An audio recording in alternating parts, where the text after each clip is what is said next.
اور اب آپ کو اسلام آباد لیے چلیں جہاں پہ نائب وزیر اعظم اسحاق ڈار کی میڈیا بریفنگ جاری ہے۔ یہ کہ ان کو فرانس میں پاکستان کا سفیر متعین کیا ہے، تو وہ اگلے چند دنوں میں اپنی ذمہ داریاں وہاں سنبھالیں گی انشاءاللہ، اور کوشش کی ہے کہ آپ کو ایکولی اس یعنی فیلڈ کے حوالے سے ایک اہم ساتھی تھے، وہ شفقت صاحب ہیں۔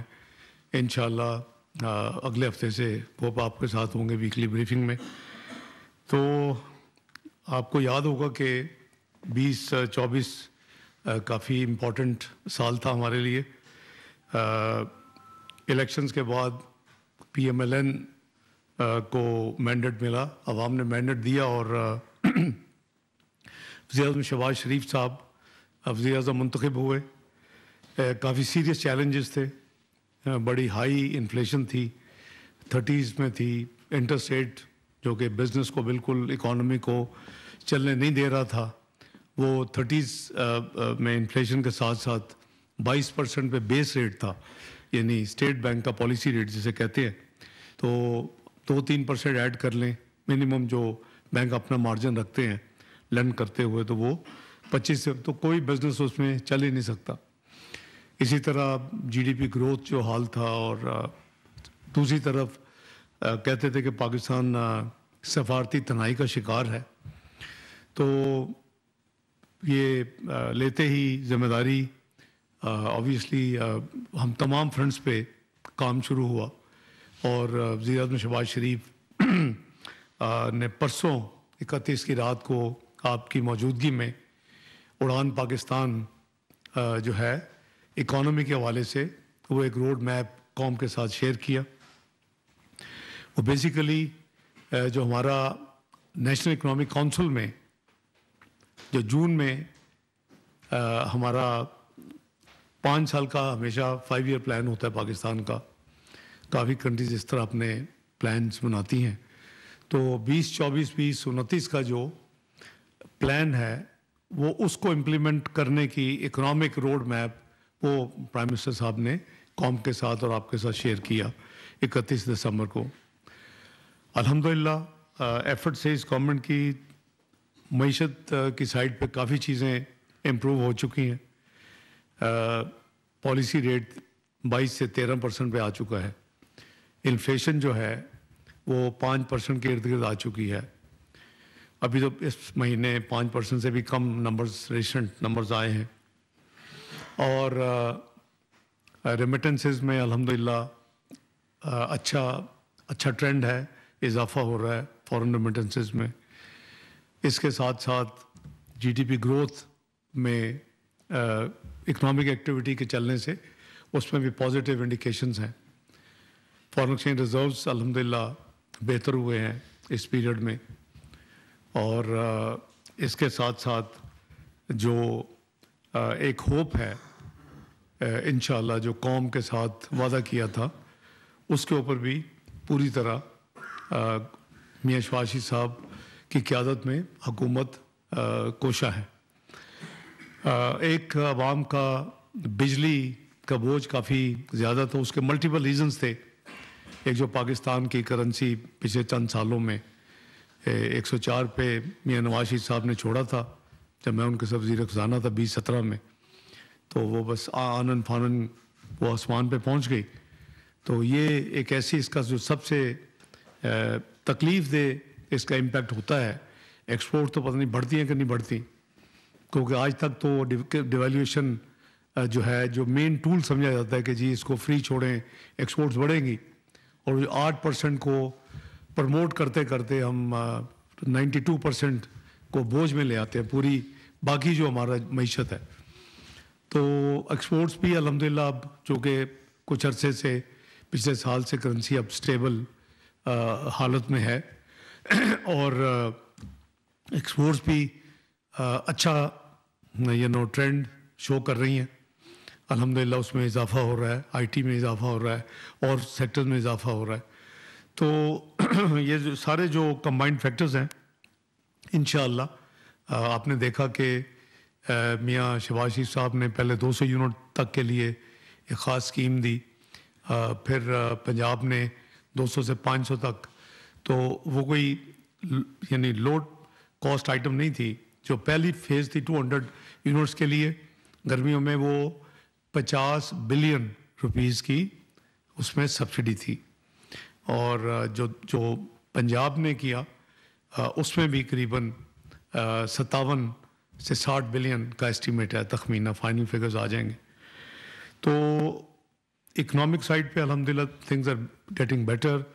مہنگائی کے لحاظ سے آپ بھی فیل کر رہے ہوں گے کچھ عرصے سے, اب وہ جو ہر ہفتے طوفان ہوتا تھا وہ نہیں ہے, اور سیٹل ہوا ہے, ڈاؤن ورڈ ٹرینڈ ہے. سارے نمبرز اس کو انڈیکیٹ کر رہے ہیں کہ جو ہائی 20s اور ہائی 30s میں جو ہم نے دیکھا ہے پچھلا عرصہ کچھ, تو وہ اب الحمدللہ 5% پہ مہنگائی آ چکی ہے.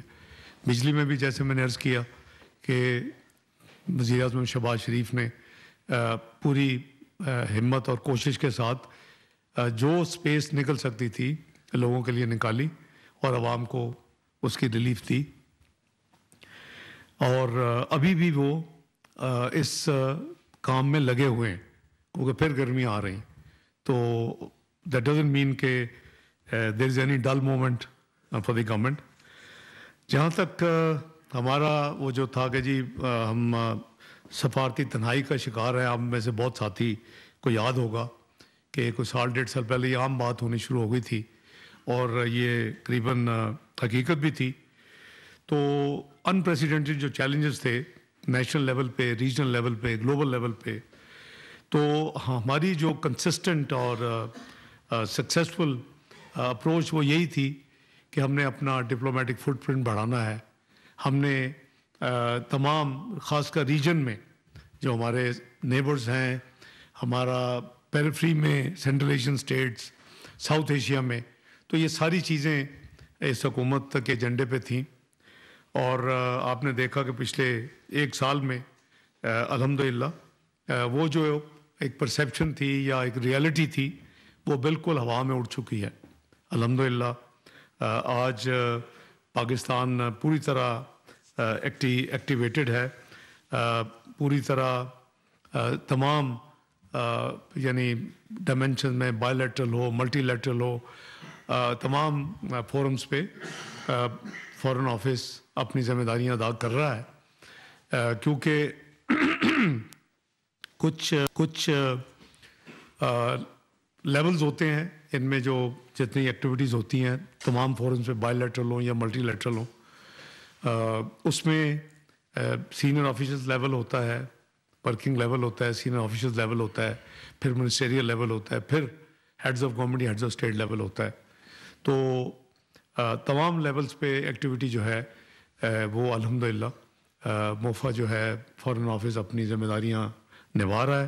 اور اس کے ساتھ ساتھ میں اگر آپ کو تھوڑے سے ریمائنڈ کرا دوں کہ 2024 میں جو 10 مہینے تھے وہ ہم نے کہاں کوششیں کی.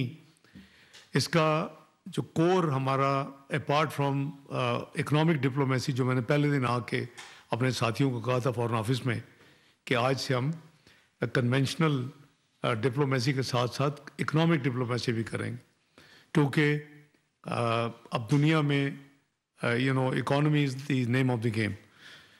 وہ پریزیڈینشیل ڈیبیٹ میں وہ پریزیڈنٹ کلنٹن نے اپنے اوپوننٹ کو کہا تھا اٹس اکانومی اسٹوپڈ, اگر آپ کو یاد ہو. تو گورنمنٹ کے فوری بعد ایک فرسٹ نیوکلیئر انرجی سمٹ ہوا برسلز میں, وہ الحمدللہ پاکستان کے بہاف پہ میں نے اٹینڈ کیا. اور کبھی ہماری سول نیوکلیئر انرجی پہ بڑی تنقید ہوتی تھی, اب یہ اللہ تعالیٰ کا خاص کرم ہے کہ دنیا نے اس فورم پہ فرسٹ تھا سول نیوکلیئر انرجی سمٹ برسلز میں مارچ میں. تو دنیا نے وہاں اب مان لیا ہے کہ ہائیڈرو کے بعد جو کلینسٹ اور سیفسٹ انرجی ہے, گرین انرجی یا سیف انرجی, وہ سول نیوکلیئر ہے. تو میں نے پاکستان کے بہاف پہ اپنا انٹرونشن بھی کیا, اللہ کا شکر بھی ادا کیا. آپ کو پتہ ہے کہ ہماری حکومت نے پی ڈی ایم کی حکومت